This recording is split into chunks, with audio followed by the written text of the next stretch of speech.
কইলাম হ্যাঁ দি কয় আল্লাহর পাও ভাঙ্গে লইব। মাথা গরম হইছে না ঠান্ডা হইছে? মা ফাড়াইছিল ওই অলির কাছে যায় মুড়ি দেওয়ার লাগা। আর সন্তান কয় আমারে ফাড়াইছে অলির কাছে, এন দেখ পাগলা, তাও কেবলার দিকে পাও দুইটা দিয়ে লড়াইতেছে আর কইছে আল্লাহ তোমার যদি ফাইতাম কি যে ফিটারিটা ফিরাইতাম। মাওলানা রুমি তো মাথা হয়েছে গরম। কিরে কি কয় মাথা আল্লাহর পাও বলে ভাঙ্গে লইব? আল্লাহর ফাও ভাঙ্গে লাইবে না তোর ফাও আমি ভাঙবো। কেরে আমি কি করছি? তুই কেবলার দিকে আল্লাহর ঘরের দিকে ফাও দিয়া তুই আল্লাহর ফাও ভাঙ্গে লাইবি, ফাও তো তোর ভাঙ্গার কথা। এই কথা বলার পরে মাওলানা রুমি চেহারার দিকে তাকায় পাগলাটা কয় কিরে রুমিনি রে? তো পাগলা ডাক দিয়া কয় কিরে আমার নাম এই পাগলা ডাক না? রুমি কই আমার নাম এই পাগলা ডাক না। ওরে বেলায়েতের মুর্শিদ হইয়া আসিলেন দিনের নবী, আরে মুর্শিদকে না পাইলে কি যায়। থাক কইতাম না, বেজার হইতাছেন আপনারা। না না ওই আগুন লাগায় লাভ নাই। চল মামা দি কোনা কিছু কইতাম নি, কইতাম মারহাবা কোন। এইবার পাগলাটা ডাকে দিয়া কই মাওলানা রুমি ডাকে দিয়া কই কিরে পাগলা তোর এত বড় সাহস আমার নাম কস কেমনে?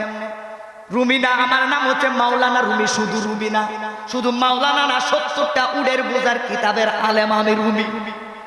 এইবার ডেকে দিয়ে কই তুমি কি বলেছো? আমি তোমার দুইটা পাও ভাঙ গেলাম। কেন? আল্লাহর ঘরের দিকে দিয়া পাও দিয়া তুমি ঘুমাচ্ছ, তোমার কত বড় সাহস? মাওলানা রুমির দিকে ওই পাগলার এক কথায় মাওলানা রুমি জাগার মাঝে হিংসা তার সব দূর হয়ে গেল, জাগার মাঝে হাত দিয়া বসে গেল। এইবার ডেকে দিয়া কই এ মাওলানা এ রুমি হিরি, এই কথাটা বলার পরে জোরে কিন্তু আল্লাহু আকবার বললেন। পাগলার ইমানি কথা দেখেন কেমন কথা। এইবার কই আমি আল্লাহর ঘরের দিকে পাও দিয়া শুয়ে রইছি, একটু বিশ্রাম করলাম, এই জন্য তুমি আমার দুইটা পাও ভাঙ্গা লাইবা।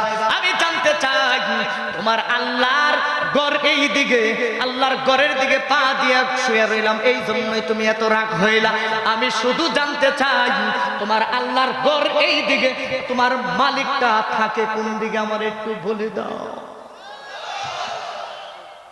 তোমার মালিক থাকে কোন জায়গায়?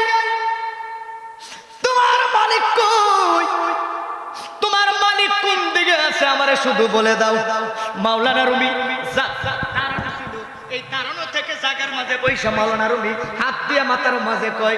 এইবার ওই পাগলাটা রুমির দিকে তাকায় কয় রুমি রে 70টা উডের বোঝার কিতাবের ভিতরে কি এই হাদিসটা নাই? 70টা উডের ভিতরে 70টা উডের ভিতরে 70টা উডের বোঝা কিতাবের ভিতরে এই হাদিসটা কি নাই? তোমার আল্লাহ কোন দিকে আছে এই মুহূর্তে আমারে বলে দাও। মাওলানা রুমি চোখের পানি ফালায় কয় পাগলা রে তুই কইলে কি? আসলে তো সত্যি এই কথা নাই। এইবার মাওলানা রুমি চেহারার দিকে তাকায় কয় আমার আল্লাহ কোন দিকে আছে এই মুহূর্তে আমার কাছ থেকে খবর হলো। আর সাধকেরা বলেছেন তুমি মানুষ দিয়ে মানুষ বানাও। কথাটা কিন্তু অসাধারণ দামি কথা, কষ্ট হইলে কইতাম না আপনাদের কাছে। তুমি মানুষ দিয়ে মানুষ বানাও, আল্লাহ তুমি থাকো কোন জায়গায়? আল্লাহ তোমায় খুঁজতে গিয়া ওইরা গেলাম ভীষণ দায়। কত ফকির মিসকিন হায়রে কাঙ্গাল খুঁজিয়া বেড়ায়, বন জঙ্গলে পাই না হায়রে আছো যে কোন জায়গায়। সুবহানাল্লাহ করলে আল্লাহরে খুঁজতেছে, আমরা মসজিদে যায় খুঁজি। কথা কন না আমরা মসজিদে যায় খুঁজি। আমার মামা যায় কাবা ঘরে খুঁজে আসছে। জিজ্ঞাসা করেন আল্লাহরে দেখছেনি? মদিনায় যায় খুঁজে আসছে, আল্লাহরে দেখছে। এই যে সভাপতি সাহেব, আজকের মাহফিলের সভাপতি সাহেব, জিজ্ঞাসা করেন কিছুদিন আগে তো আল্লাহর ঘর তাওয়াফ করে আসছে। বেশি দিন হয় না, কত তারিখে? এই গত মাসের 5 তারিখ, ও এই মাসের 5 তারিখে। এক মাসও হয় না একটা হাজী সাহেবের শরীর থেকে 40 দিন পর্যন্ত হজের গন্ধ বের হয়। ওনারা জিজ্ঞাসা করে যে আপনি যে আল্লাহর ঘরে গেলেন আল্লাহর ঘরে যায়, আল্লাহর কি দেখে আসছে। আমার মামারে জিজ্ঞেস করে, আপনি তো বড় হজ করেছেন, সভাপতি সাহেব তো উমরা করেছেন, আরো কত হাজিরা আছে এখানে, ডাকে আমার আল্লাহরে, খুশিয়া বেড়াই দিন রজনী কাঁদে শুধু নীরবে। এক একটা কথার দাম 4-5 ঘন্টা ওয়াজের সমান। আমি আর সামনের দিকে যাইতে পারবো না, শুধু জানাই দিতে চাই আমার আল্লাহ যে আছে কোন জায়গায়। আল্লাহ কয় মানুষটারে বানায়া দুনিয়াতে ছাইরা দিল, যুগে যুগে নবী রাসূল পাঠাইলাম, যুগে যুগে নবী রাসূল পাঠাই অমানুষ গুরুরে মানুষ বানাইলাম, ঠিক কি না? এই দেশের মাঝে কোনো ছিল না, কোনো ছিল না ওলি। শাহজালাল বাবা আয়েশা হায়রে ধরলো ইমানের দড়ি, কথা কন না। ভারতেতে আসলে না হায়রে সৃষ্টি আজমেরি 90 লক্ষ মানুষদেরকে দিলেন কালিমার দাওয়াত খানি। ওরে কালিমা পড়াইয়া মুসলমান বানাইয়া, ঠিক না বেঠে? কালিমা পড়াইয়া মুসলমান বানাইয়া নিয়ে গেল নবীর রওজাতে। আল্লাহ তোমায় খুঁজতে গিয়া পহিরা গেলাম বিপদে। কারণ আপনি মানুষ হয়েছেন, মানুষ থেকে আপনার টুপি ছিল চিনতেন না, দাড়ি চিনতেন না, হিন্দু পূজা আপনার ধর্ম ছিল, ঠিক আছে না মামা? আল্লাহ কয় আমি যুগে যুগে নবী পাঠিয়েছি, এরপরে ওলিদের মাধ্যমে।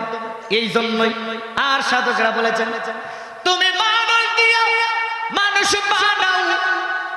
সকালে সমালোচনা করবেন, করবেন, কথাটা কি বুঝতে কষ্ট হচ্ছে? আল্লাহ কয় এই আপনি এই যে একটা স্কুলে আসছে না, স্কুলটার নাম জানি কি মানে, এই যে কিন্ডারগার্টেন স্কুল সজীব ভাই বানাইছে, প্রভাতী কিন্ডারগার্টেন। এই যে এখানে বাচ্চাদেরকে দেওয়া হয় কেন? হ্যাঁ এখানে বাচ্চাদেরকে দেওয়া হয় কেন? বাহাদুর ভাই আলহামদুলিল্লাহ ভাই এনা স্কুলে দেওয়া হয় কেন? অমানুষ হইবার লাগে নাকি মানুষ হইবার লাগে? মানুষ লেখাপড়া করে জ্ঞান অর্জন করবার লাগে, ঠিক নি ভাই? আর মাদ্রাসায় দেওয়া হয় কেন? ইলমে দ্বীন শিক্ষা করার জন্য। তাহলে আল্লাহ কি পারে না ইলমে দ্বীন শিক্ষা দিয়ে দুনিয়াতে বাড়াইতে? কথা কোনা পারে না? আল্লাহ কয় আমি মানুষ পাঠাচ্ছি, কিন্তু মানুষ দিয়ে মানুষ বানাবো। মানুষ মানুষের রূপ দিয়ে বানাইছি, কিন্তু আসল রূপটা, আসল মানুষটা আমি মানুষ দিয়ে বানাইবো। আর এই জন্য আল্লাহ ওলিগণ কবিরা সাধকরা বলেছেন তুমি মানুষ দিয়ে মানুষ বানাও। ও আল্লাহ তুমি থাকো তাহলে কোন জায়গায়?